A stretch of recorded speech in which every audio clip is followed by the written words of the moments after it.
você esteja bem, se liga, a história da humanidade é recheada de proibições e liberações de substâncias usadas pelas pessoas aí para alterarem os seus sentidos ou curar alguma enfermidade. Algumas proibições, no entanto, não ocorreram devido ao cuidado que se supõe vir do Estado, como, por exemplo, no caso da cannabis sativa, vulgarmente conhecida como maconha. O contexto em que essa planta foi proibida ocorreu em meio a uma guerra entre os grandes, donos da indústria de papel ali na virada do século XIX para o século XX. E isso é o que vamos falar nesse vídeo, e você vai ter aí mais referência cultural para sua redação do Enem sobre o quê? Sobre o proibicionismo.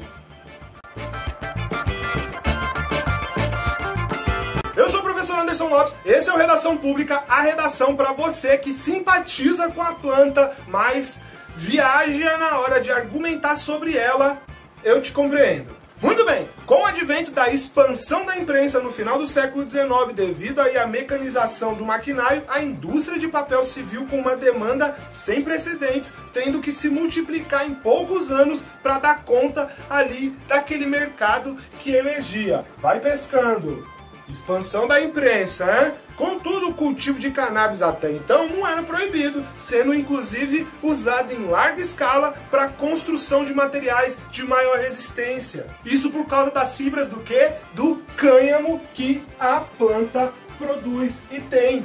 Indústrias do cânhamo, além das substâncias medicinais possíveis de serem produzidas a partir da planta da cannabis sativas, ela era ideal ali para a indústria de celulose no início do século XX, pois o seu cultivo é simples e ela cresce mais rápido do que o eucalipto, planta regularmente usada para a fabricação de papel. E é aí que essa guerra industrial começa e é onde o dinheiro tá, né, mano? Então, ó, indústrias do eucalipto entrou na fita aí. Os donos das fábricas de papel, eles usavam eucalipto e também usavam o quê? A influência frente ao Congresso americano, e conseguiram mudar as leis referentes ao cultivo de cannabis sativa.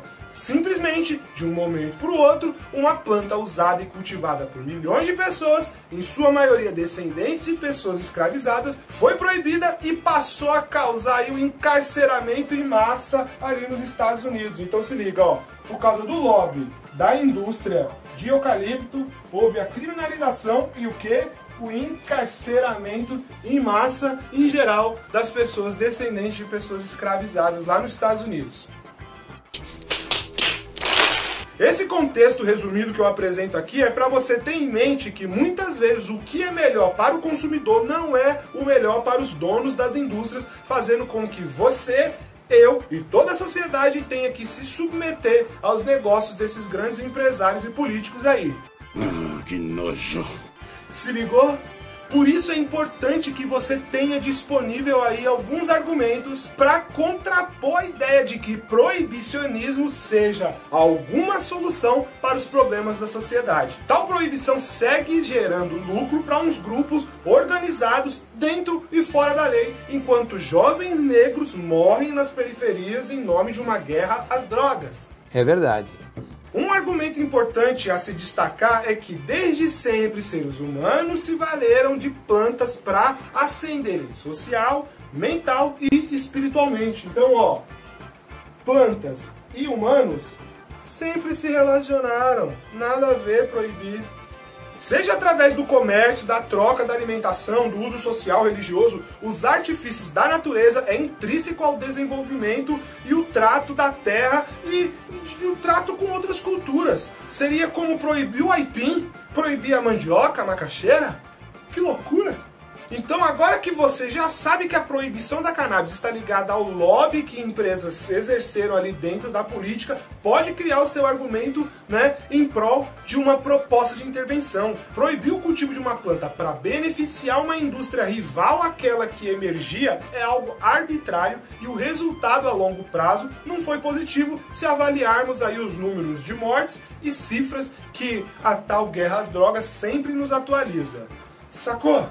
Outro argumento que ajuda a se contrapor à proibição da planta é o fato de que Quando os Estados Unidos proibiu o consumo de álcool, o país testemunhou o surgimento do crime organizado em um nível nunca vivido antes. Ao ponto de revogarem a proibição quando perceberam quantos mafiosos lucravam com o comércio paralelo de bebidas. Isso mostra como nós, seres humanos, precisamos alterar, né, o nosso estado natural e, em alguns casos, isso parece algo vital, a ponto de criar fortunas para quem se organiza para fornecer essas substâncias aí. É a lei da oferta e da demanda. O capitalismo sabe bem do que é isso. Então, se liga, proibir faz o quê? Proibir gera mais crime, sacou? Sua redação pode apontar para esses dois argumentos. A proibição tem assassinado gerações de jovens negros, fato que deve ser combatido e extinguido. E grupos, né, organizados têm se beneficiado dessa proibição, enquanto o governo não lucra o que poderia com a descriminalização, a legalização, o cultivo, a venda. Meu camarada, minha camarada, se você apresentar esses dois argumentos, ficará mais fácil apresentar uma proposta de intervenção que vai em direção de um antiproibicionismo.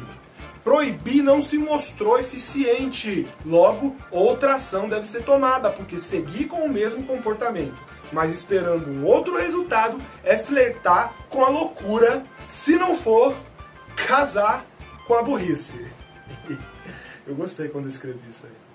Muito bem, você já sabe que a conclusão deve contar com todo o contexto para apresentar aí a proposta de intervenção, sabe? Lembrando que a proposta pode estar diluída ao longo do texto, não sendo obrigatória estar na conclusão, mas a orientação é essa: coloque os 5 elementos mais próximos uns dos outros possível. Por isso a conclusão é o melhor lugar para acontecer isso, sacou? Tente articular aí um agente como a ciência através, né, de algum instituto de pesquisa e uma ação como a educação canábica, que é um termo que está começando a entrar nas redes aí, né? Procure por Luna Vargas aí no Instagram. Eu vou deixar o Instagram dela aqui na descrição e aí você vai se ligar um pouco mais do que é essa indústria, sacou? E essa educação aí podia acontecer num programa semanal na TV, com foco em uso medicinal, sem o uso recreativo, que é tão estigmatizado ainda. E o efeito seria o quê? Um novo entendimento da população sobre essa planta que é milenar na nossa relação aí com o humano. Tá bom. E que foi tão estigmatizada, né, aí há pouco mais de 100 anos, mas que pode ajudar economias e saúdes de milhões de pessoas. Se ligou? Então, tem muita coisa aí para ser desenvolvida. Você consegue, basta se informar um pouquinho sobre educação canábica e também sobre antiproibicionismo, certo? Agora chegou a hora de você sentar o dedo no like, de se inscrever aqui no canal para não perder esses vídeos com dicas de tema de redação, para você ter argumento para sua próxima redação. Vai que cai um tema sobre isso, sobre antiproibicionismo, sobre o uso de substância, sobre o uso de substâncias medicinais, não medicinais, uso recreativo ou não, vai saber, não é não? Vou deixar também aqui 2 playlists, uma de evidências de tema, que é essa série em que eu falo sobre um possível tema e apresento argumentos e propostas de intervenção, e também vou deixar uma playlist sobre dicas marotas, que é para você melhorar o seu texto da redação do Enem sem sofrer muito, bem na nossa pegada aqui descontraída. Beleza? Eu agradeço pela sua atenção e até breve.